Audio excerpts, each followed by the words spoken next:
Oh, I'm sorry.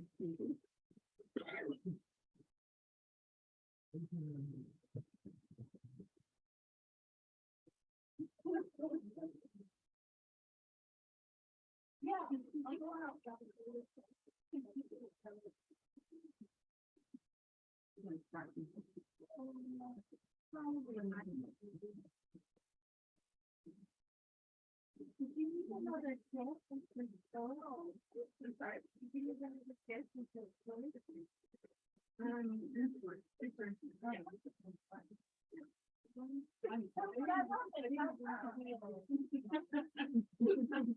Not important.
Exactly. I'm very excited now, open hearted poetry curator and global poetry children's next. Wait, I'm now the open hearted poetry curator and global poetry children's. I know, I've been curating it. I was like, we're. Oh, well, we stopped doing the brochure. I know. Yeah. Rather, but I like that. No, there's a whole part in that. Okay. Well, you said it.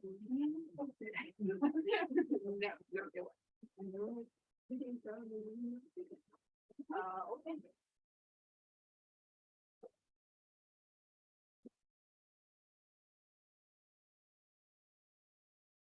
This is the one that Only took me a few minutes to figure that out. Okay. Okay. Welcome, everyone. Just a little note that I realized that we don't need to have the microphones to project enough that you can all hear us, but this is for our online audience so that they can actually hear what's going on. So we'll be using the microphones, which feels a little bit strange, but that's the reason. Okay, thank you all for coming out this evening. My name's Laurie Gilman. I'm the owner of East City Bookshop. And I want to ask how many of you have been here before?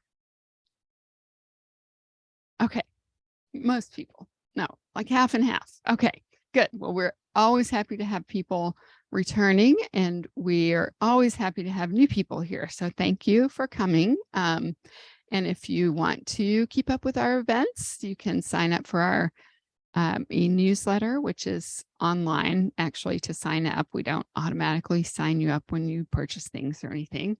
So please do that. Follow us on social media, bring your friends, all of those good things. And we appreciate your business very much. And just a quick note that there is a restroom upstairs to the left toward the back of the store. And the cash registers are also upstairs. So that's where you can purchase your books. And we have them up there near the register because early on people were just so excited after events and they would walk out with the book without paying and not realizing they didn't pay. We actually got some people who came back and paid for them later. So that was very nice, but we just try to avoid that for everybody. Okay, I think that's all the housekeeping. We'll have a chance for you to get books signed afterwards and a chance for audience questions. And as I noted, we do have a virtual audience as well. We have a lot of people in our virtual audience tonight. So we're happy to have them here. And moving on to get started, we're very happy this evening to welcome Tracy Cross to discuss her book, Rootwork. Tracy's work is included in several anthologies and has been featured in several podcasts. Rootwork is her first book, a folk horror homage to her late grandmother.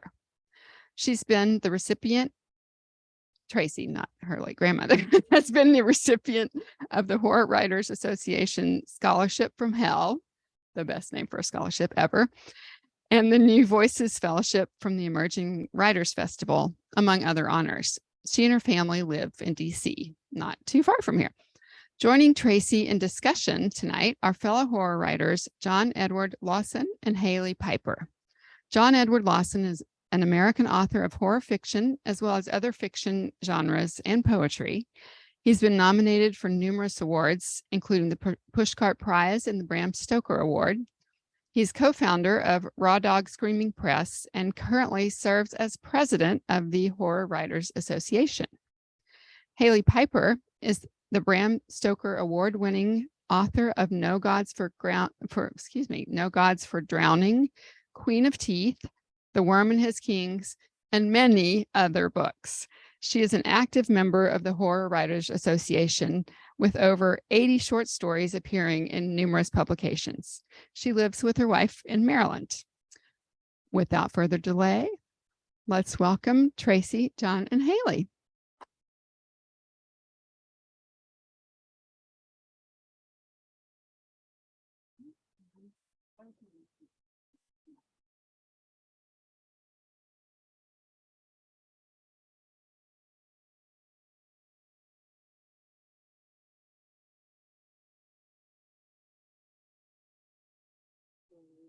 I am Tracy Cross, and I'm working my book. I don't know if you have any questions. Can you hear me okay? This one? Better. Okay. So I'm going to read a section from Rootwork where the three protagonists go and meet their Aunt Teddy. And we learn about the three protagonists in the story, but we really don't get a whole lot of information about Aunt Teddy, which is why I decided to read this section about her. So this is it. There it is. There's my house, Aunt Teddy pointed, but didn't see anything that resembled a house. Look, she said, The house was hidden on high stilts, and it was almost completely hidden by the tree canopy around it. Leaves rested on the rooftop and fluttered to the ground all around it. Grass grew thick and high around the base of the stilts, and Spanish moss hung from the house like strings of pearls and spider webs. As they drew closer, the girls noticed the short dock that led out to the river. It seemed much wider now than it had earlier when they had seen the ducks. A small rowboat was fastened to the dock. There were 2 ladders, one directly beneath the house and another in the front. Aunt Teddy climbed up, telling them to follow. The front room was a porch with screens covering the windows and a faded green flower print sofa. The sickly sweet smell of magnolia and jasmine swirled around the room, and beneath that was a layer of what smelled like wet earth. Baskets and buckets of plants filled the porch front to back. In a corner was a small table with small jars and red pouches on it. Anne picked up a pouch. You use this to cast? Yep, but be careful. Don't go picking up anything in anybody's house. Aunt Teddy grinned and nodded for Anne to set the bag back. Don't touch nothing, Pee-wee whispered. Aunt Teddy tossed the burlap sack she was carrying onto the sofa. Let's go inside. She stood in the threshold of the door and waved her hand inside the house. Initially, the smell was peppermint, then lavender, then honeysuckle, then cinnamon. The smells were intoxicating and came from every part of the house. Plants were everywhere, and if the many shelves on the wall weren't covered by plants or bottles, there were stacks of paper. The papers were filled with sketches of plants and scrawled notes. The worn wood floor groaned as they stepped across it. You got a cat or something? Anne asked. Cat's good for one thing, bones, Aunt Teddy laughed. I ain't got time to care for one. What am I going to do with a cat, aside from boiling it? Betty feigned a gag, and they followed Aunt Teddy into the back of the house. On the right is my bedroom, and on the left is the kitchen. She walked into the kitchen and sat in a chair in the corner before walking to the kitchen doorway, watching the girls touch several bottles on the shelves. Some were filled with powders, others contained liquid with a creature of some sort floating in it. Hey, what's this? Anne asked, holding a jar with some dried dark powder in it. Oh, that's High John the Conqueror. Watch it, Teddy pointed. And what's this? Pee-wee picked up a small glass jar, almost as big as her head, and turned it around. Looks like a snake or something. That is snake skin, used for different things. Like what? Like putting roots on somebody. And what's in these jars? Anne ran her finger over a shelf of short jelly jars filled with different colored powders.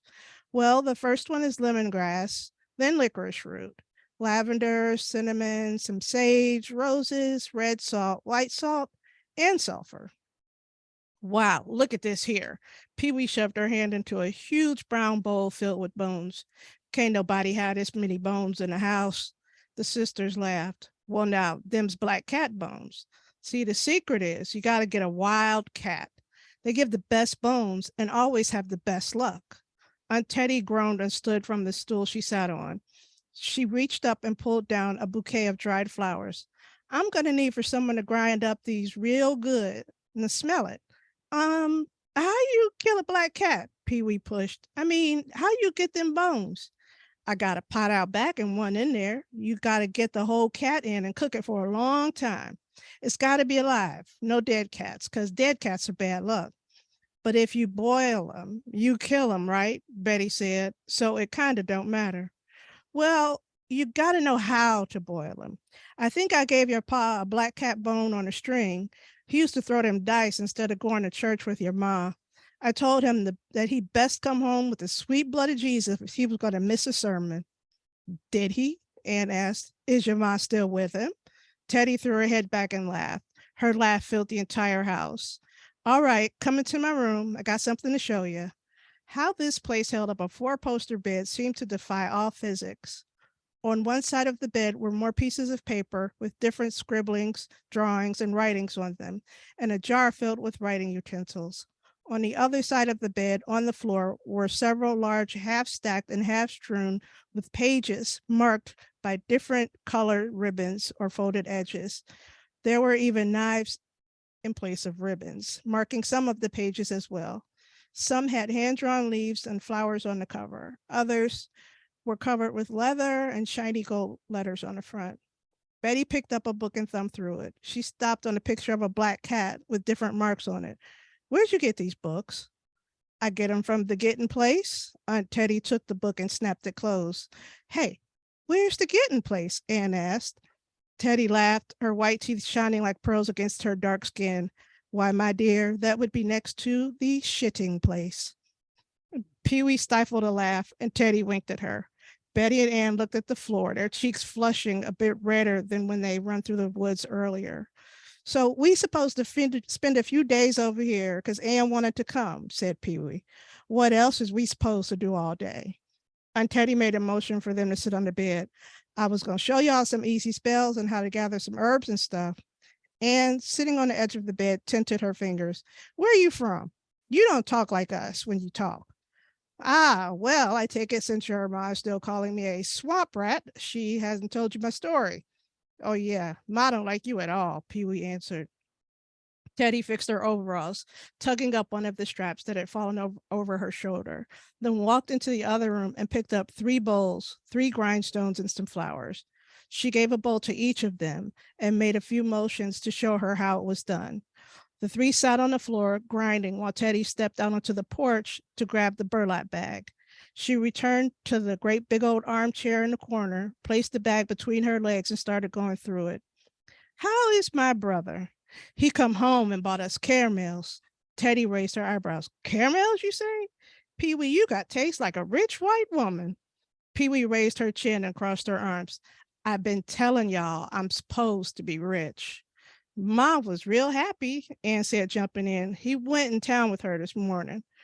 Teddy chewed on a blade of grass like a cigarette while she looked through the bag. Is he still playing them numbers? Betty held her hand out in front of the sisters, signaling for them to stop talking. No, not till you tell us where you're from. Well, you got me. Teddy leaned back. We was born down here in the South, but somehow we got split up. I think maybe Ma took me up north to get an education, and little Robert, your pa, stayed in the South with my pa and send up money for school. Anne's voice rose from the floor. Get to the part about the hoodoo learning. I want to learn how you learned it. Thank you.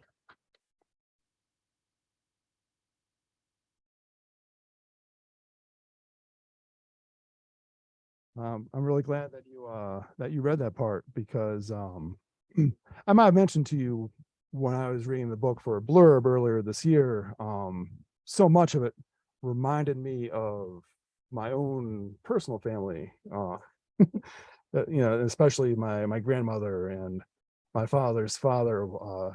My father's grandfather was specifically in a similar situation where he was gambling all the time instead of going to church and whatnot. So, but did he have a black cat bone? Well, I don't know. I wasn't going around touching people's stuff in their house. Exactly. I knew that much at least. So. Is how you do it? Oh, okay. Yeah. I was thinking when I was reading it, it's like it was I loved how each of the sisters had their own arc through the book. And all of their dialogue together felt very authentic. I was mentioning to John before how sometimes you can tell if somebody doesn't have siblings when they're trying to write siblings. Hopefully this isn't going too deep into the book, but Anne is the one who wants to go to Aunt Teddy's, but Pee-wee ends up being the one who's kind of gets more of the focus there. And I was wondering, I guess, when you started the book, did you know who was going to be more, I guess, attuned to Aunt Teddy of the sisters? Well, when I started the book, I was just thinking of it. It was basically based on one small story that my grandmother told me, which was the incident with the sheriff. And then from there, I just kind of expanded out because Anne is like my mother's sister. She has characteristics of her, and she passed a while ago. And like that's why I said this is an homage to like my family, because all the characters have a little bit of something in there. But Anne was the one that was always just ready to go. She just, as they say in the South, no grass grew under her feet. Like she just kept moving. She was always going. And Pee-wee is just someone I made up. So she was the one that just wanted to stay back, because we all have a little bit of Pee-wee in us, right? So like she wants to learn, she wants to know, she wants to grow. And then Betty is just kind of like, look, I'm done. I know what's going on. I'm out of here. And that's the end of it. So yeah, it was rough for a while with all the characters, but I did end up having to make like separate sheets to remember which one and the traits of which aunt or which great aunt that I wanted to have them encompass. I do feel like that for me personally, that was like maybe my favorite part of the book was just the character interactions. I was thinking about this scene between I don't even know what was going on. I don't think it was central to the plot, but it didn't have to be because it was so entertaining and authentic. But Pee-wee and Anne came back, and Pee-wee threw a shoe at her head. And just what was going on with them? I was like, I know that happened to somebody. And that's that, but that makes everything else so much more real. It makes the stakes so high for people when you're reading it. I think a lot of horror authors can forget to really ground the reader in that experience. So then when the horror actually comes into the plot, then it's just so much more intense. Yeah, I wanted the horror to creep more into the plot, so you kind of didn't know where it was going. You just kind of, oh, these sisters are going to spend the summer with their aunt, and I did say, I was on a podcast and one of the guys was like, your dialogue is so good. And I said, yeah, because I would transcribe the fights that I not really had with my siblings. Or the other secret that I would use is I would catch the bus and listen to people talk. And what you do is you just sit and you kind of keep your head down and you just listen. You take a notebook, you can write stuff out. Not being from DC, I had no clue like half of the linguistics that I heard on the bus. So I would have to like call up a friend, like, okay, what does this mean? What does that mean? But I did learn, because writing dialogue is something that you kind of have to learn. You can do it good or you can't.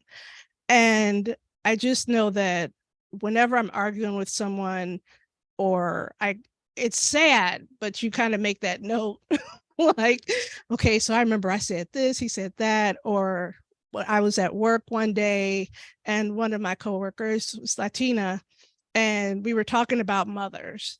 And she said, like in my house, a slipper is like a boomerang because my mom will take it off and throw it at you. So I just, when I was writing this, I was like, I got to incorporate a little bit of something so that everybody can kind of relate to it. It's what I wanted to do. But yeah, the dialogue is fun. I know that I usually end up having it go on for too long. And then it's like, Tracy, what is this? Like, this is not relevant to anything. What are you doing? Just you got 3 kids walking through the woods talking about a whole bunch of nothing. And I'm just like, oh yeah, that's right. Focus on plot. Get them to the plot. Get them to the point. But I think that's another way to reveal things that are happening in the book as well. I mean, I really enjoyed the parts where they're just chit-chatting or having kind of squabbles with each other, because I think that immerses you more than if it was just like, I don't know, I mean, have a good example of just like, this plot relevant thing with like a dash of this and this plot relevant thing with a dash of that. It's like, no, just let them be sisters, let them be, talking to each other the way siblings do. It feels like you're kind of right behind a tree or something, and you're like, shh, what'd she say? What'd she say? Or, you just want to go like, ooh, she got you with that one, which is pretty cool because this is how I grew up.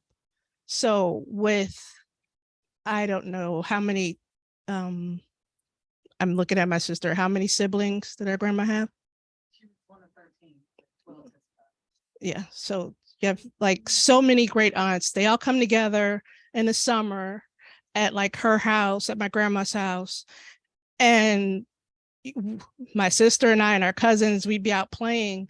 But later at night, you come in and they're all sitting in the kitchen and laughing and talking and doing things. And it was like those conversations that I would try to replicate and to hold on to. Like I remember once there was a summer where my grandfather, who was a carpenter, made a seesaw. And I thought I was just being such a smart ass. And I was just like, you know what? I'm gonna get on at the back end of the seesaw, because that's like, for some reason, I thought that would not go as high. And my idiot self like went all the way up, and I was screaming at the top of my lungs and crying at the same time. And they're like, why did you get on at the end? You should have got on towards the middle. And I just remembered all those kids were like going in on me. And then later, like somebody brought out a watermelon, and my cousin, Alvin, he just threw it on the ground to break it open. And we were like, just eating the watermelon. But the most fun part was I was in the kitchen by myself, and my grandma had these plastic containers along a counter, like really big, maybe half gallon. And I was like, what is this? You're a kid, you're nosy. What is this? So nobody else would come in the kitchen with me. And I remember leaning over, and it like burnt all the hairs out of my nose. Like it just burnt. The hairs were gone. I'm just like, so I finally got up the courage. I walked into the living room after listening to them talk. And I said, what is this? What are you guys making in the kitchen? And then she said, well, what do you see? And I said, well, I saw a gnat flying over it, and then it died. And she goes, that means it's ready. And then they just grabbed jars and started scooping it out and going outside and sitting in the driveway and drinking this, now that I know, moonshine that was homemade. And these are really great things from my childhood that I really wanted to share, because if we don't share or talk about these things, then they'll get forgotten. And it's important that we have this future. Like I leave something behind for like my kids or my niece and nephew, because I just want, once people die, that's it. Once they stop saying your name, there's no legacy, there's nothing going on. So I figured, this is my love letter. This is my legacy. This is everything about my family. And book 2 and book 3 as well. We'll also have some more stuff. Don't think I put it all in here. But yeah, I think it's really important. I think it's important that we all just record and share things, because once they're gone, everything's forgotten. Yeah. Well, I mean, especially in your case, it works so well. As Hailey was saying, with this particular story, you really could just let them talk, and also you're dropping in the details, and maybe you don't realize at the time as you're reading it, and later maybe it makes more sense. You're like, oh, okay, yes, this, that, and the other. But it could be said that a family is a story of a generational story.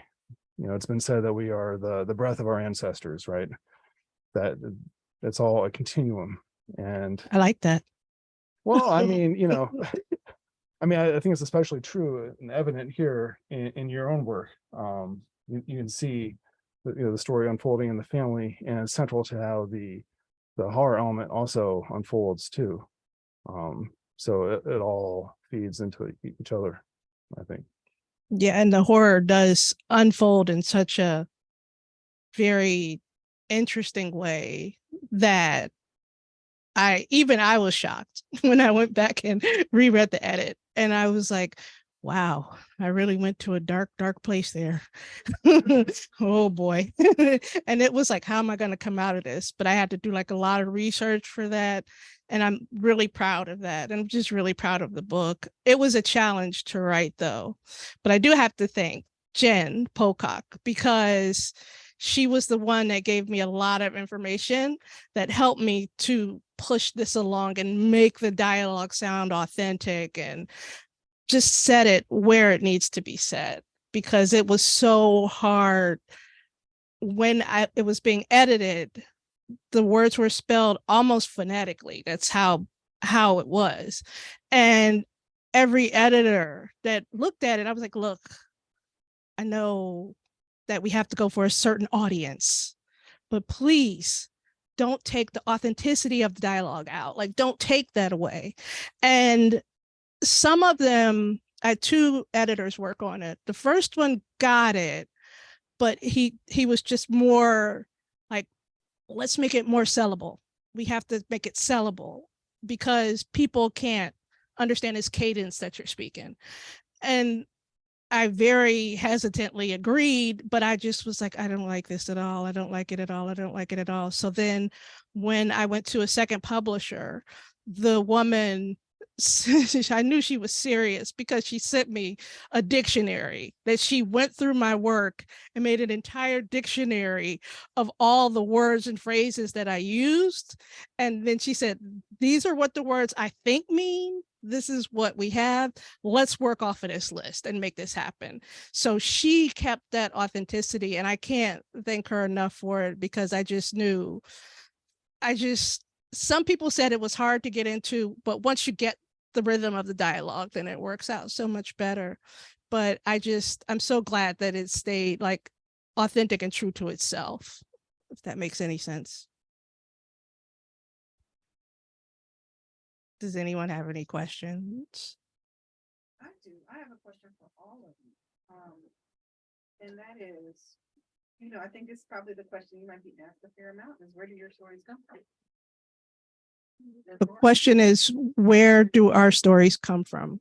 John, I'll let you start. I was telling Hailey about this. A lot of my stories come from things I don't like, things I'm not into, things I disagree with, things I don't want to see happening. I'm having more and more story ideas in these last 6 or 7 years than I ever had before. With all that going on. So that's a lot of impetus for me, sort of integrating the clashing views and what have you, and trying to follow things through to their logical conclusion. A lot of times in stories, we don't see the aftermath of things. I like to pick up generally after where another story would end and move forward with that and see what would actually really happen to if you, again, had to deal with the consequences of things. That makes any sense? Mm-hmm. It definitely makes sense to kind of explore around the borders that get ignored by other stories, I think. I don't know if I have a great answer because I kind of just try to write down everything that occurs to me, even if I'm not sure if it's of any value. My thinking is that I won't know if it's of value until later, so I better have it. I better write it down so I'll have it for later, and then kind of just be like, all right, is this any good? Is this any good? And not just like story ideas so much as like, as Tracy was saying, dialogue, moments of speech, character ideas, just anything really, an observation, a description, just anything that occurs, like, should be jotted down so that you always, I have like a giant notes file on my computer just to keep all of this random stuff, because most of it I'm just like, okay, yeah, that's been there for years. I'm not going to delete it though. But other things, every now and then there's something that's like, yeah, that'd be good for this current project. That'd be good for this thing I'm working on. Or like, oh, I bet I could make that into something that could be the seed to a whole story. That's my best answer with that. Well, we have to remember that we are all horror writers. So our stories come from places where like other people's stories may not come from. I know that some of my stories revolve around children because, and pardon my French here, but children are assholes. They can be like total jerks. And my fear is that like a child pulls one over on me and I'm just like, I can't believe you did that. Like, I can't, like, there was a story I wrote where the little girl told her babysitter there were monsters in the basement and the babysitter didn't believe her. Oh, whatever, whatever. But then she's like, I'm gonna check, because this little girl was so like, don't go down there, there's monsters in the basement, I'm gonna check. And so she ends up being pushed into the basement by the little girl at the end, And you see the little girl at the top of the stairs, like, I told you. And then she like closes the door and locks it as the monster puts his hand over the babysitter's mouth. This is my fear. This is a small child running some game on me like this. And I'm like, oh my God, I can't believe, and you're like I'm thinking like I'm gonna die, just the horrible things. Or I know that some of the stories that I write are a little too on the nose, I've been told. Like where I wrote a story where people were getting a vaccine for COVID, but it was a different kind of thing. And what happened with, again, the kids in the story were that any kids that had any mental problems or any other kind of problems became smarter, and the parents became dumber. Like the kids. So like you have a mother in a grocery store and she's laying on the floor throwing a tantrum because she forgot her coupons at home. And the kid is like, come on, mom, we're going to go home. And I promise we'll come back later with your coupons. But again, this is like a fear of mine that I have to turn to my daughter and go like, how do I pay for this? Or, and she just looks at me like, oh, you know what you need to do. So I can tell you that a lot of my horror stories are just really bad things that I think a lot. One more question. And that is, you mentioned research, and I'd like to know from all of you, what's the oddest thing you've had to research for a story? What would make somebody's eyebrow go up, shoot up into the sky if they saw it on the browser? What is the oddest thing we've had to research for writing a story? I can go first with that. I got a good one. I had to research making books out of human skin.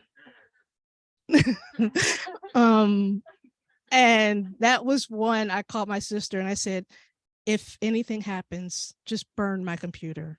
Just burn the house, just burn it all, because I bought book and I didn't know there were so many books about like there was a man that was hanged and he wrote his own biography, his own autobiography. And he was like, I want you to take my skin and make it into a book cover and shoes. And I'm like, yo, what? And then there was like a woman and she was going around, and I think there's like maybe less than 10 skin books in the United States. They're very collectible, like people collect them. And she would go and she would test them and she would say, no, this isn't made out of like human skin. This is made out of animal skin. So she's like running around disappointing people, And then she finds that one, like, this is real human skin. And the person's like, yeah, I know, and it's just like, what the hell? But yeah, human skin as a book is interesting. And I also learned that it takes a lot of urine to take human skin. And the best part is the inner thighs or the back. So be careful. I'm sorry? Urine to cure the skin of the human. Yeah. I'm not going to be trying it. I mean, if I find a kid that's an orphan, then game on. But I'm not going to admit to anything.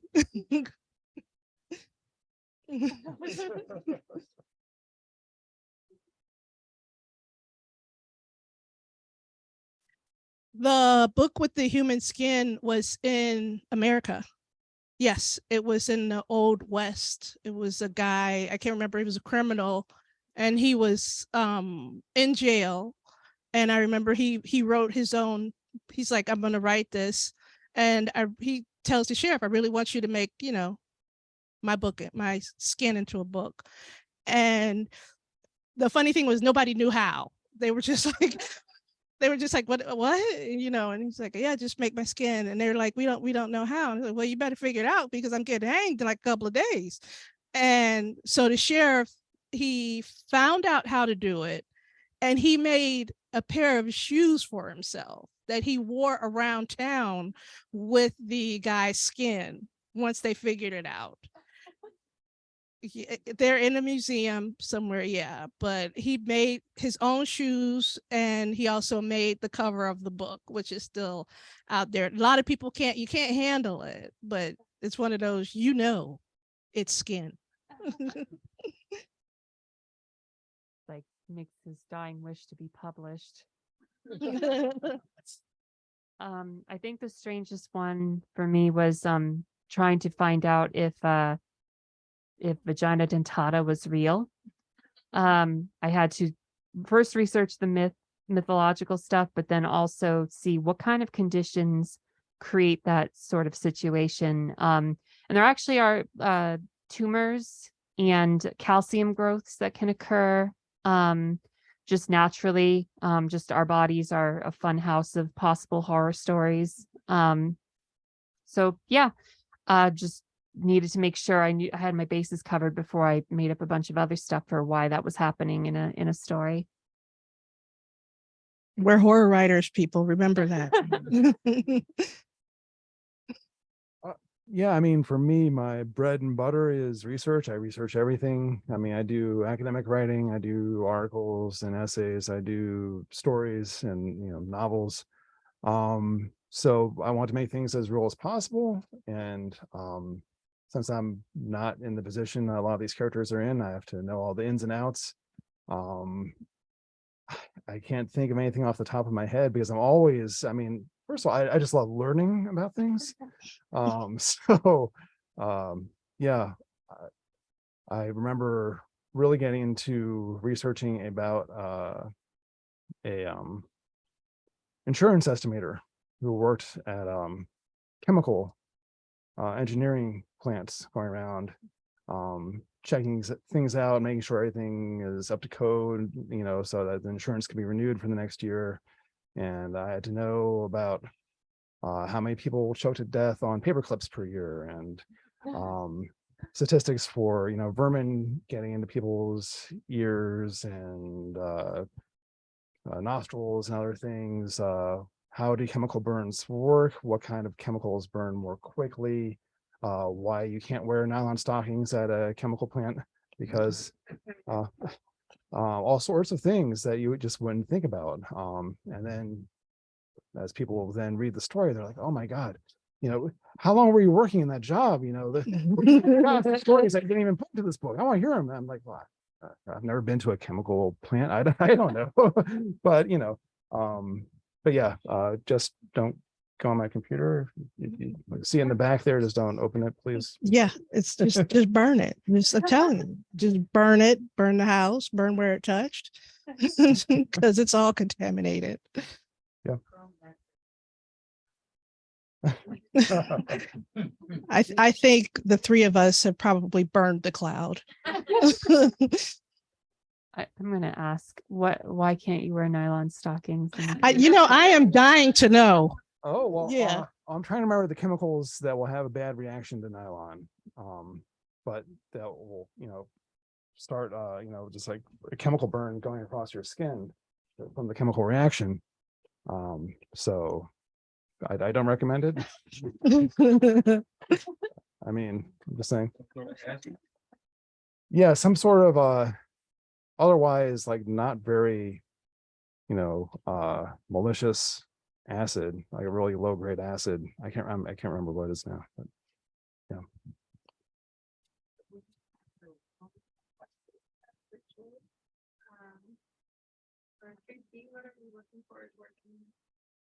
What am I looking forward to working on next?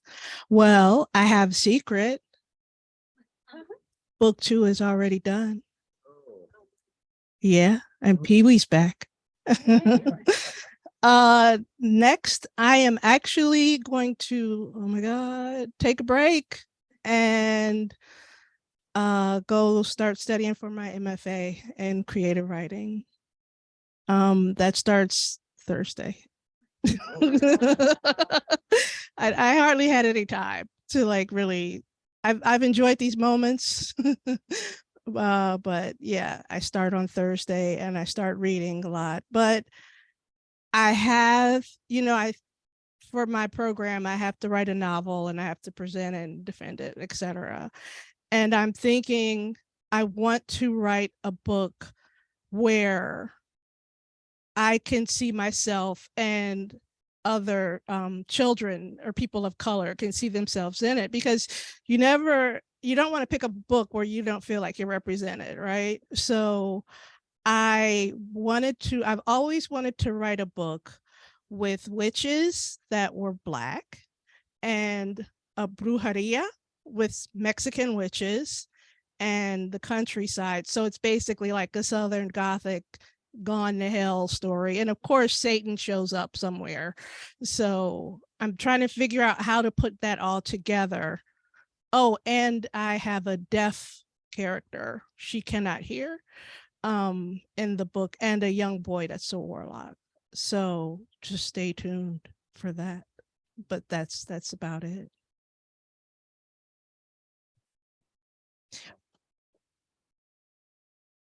Thank you, everyone. And the books are upstairs. Tracy will sign. So just you can purchase and then come back down. And if you wouldn't mind folding up the chairs, if you're sitting in a folding chair, and just put them against one of the bookshelf. And thank you very much for coming. Thank you.